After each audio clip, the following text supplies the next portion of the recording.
I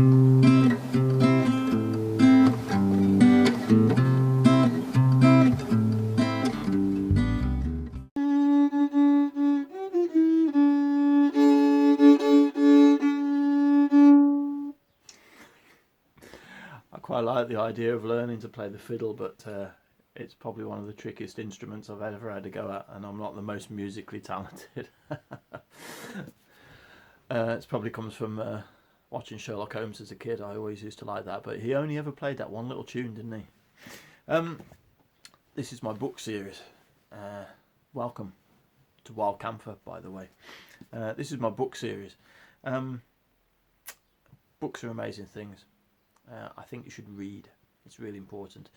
In this modern age of smartphones and constant technology, reading really helps the mind. It helps you to create in there rather than have things fed in. It maintains focus. So I think when you read, or you are a reader, when you go out into nature, you're more able just to settle down and focus on the things that are around you. It's really important that we do that in the modern world. This book was first published in 1957. It's an old book, and I like old books. I like the way that they're written. It's like they are from almost a past era. Even though 57 is not that far back, it really does seem like it was an age gone by, a better age really, like the age of Jack Hargreaves. This book is called the Lost Gods of England by Brian Branston. The gods of England aren't really lost. You know, they're here in the days of the week. You know, Wednesday named after Woden. Tuesday named after Tyr. Thursday obviously named after Thor. They're here, still here, and there's lots of people that find the old gods very interesting, including me. I think that way of thinking helps to connect you with nature a little bit more. Does seem more of like a nature-based religion. I like it. You know, it's my cup of tea, if you like.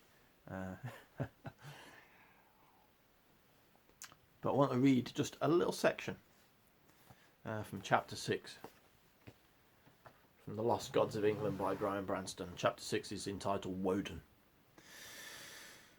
If a West Saxon farmer in pagan times had walked out of his home above the Vale of Pusey some autumn day, and looking up to the hills had caught sight of a bearded stranger, seeming in a long cloak, larger than life as he stalked the skyline through low cloud, and if they had met at the gallows by the crossroads, where a body still dangled, and if the farmer had noticed the old wanderer glancing up from under a shadowy hood or floppy brimmed hat with a gleam of recognition out of his one piercing eye, as though acclaiming a more than ordinary interest, a possessive interest in the corpse, and if a pair of ravens had tumbled out of the mist at that moment, and a couple of wolves howled one to the other in some nearby wood, and if the stranger had been helping himself along with a massive spear larger by far than normal, and if all this had induced in the beholder a feeling of awe, then he would have been justified in believing that he was in the presence of Woden, tramping the world of men over the fields. Such a picture may appear these days quite fanciful, but there is evidence to suggest that in our English sources it was quite common. We know from place names that there was a centre of Woden worship above the Vale of Pusey. In fact, if place names are any guide, Woden was the most widely honoured of all the heathen gods in England. Well, we can quite easily forget our past. You know, the English were from the tribes of Germany that came over. The English people founded the land of England. So, we mustn't forget that. You know, modern media, modern news, they tell us a lot of different things, but we have to remember our roots. And Tolkien, obviously, created a mythology for the English, but we have a mythology. You know, the English are the people that founded England, and in the early days of settlement in this land, we believed in those old gods. You know, they were our gods. So we do have a mythology. It's a fascinating mythology. If that's the sort of thing you're interested in, then go and find a little bit more out about it.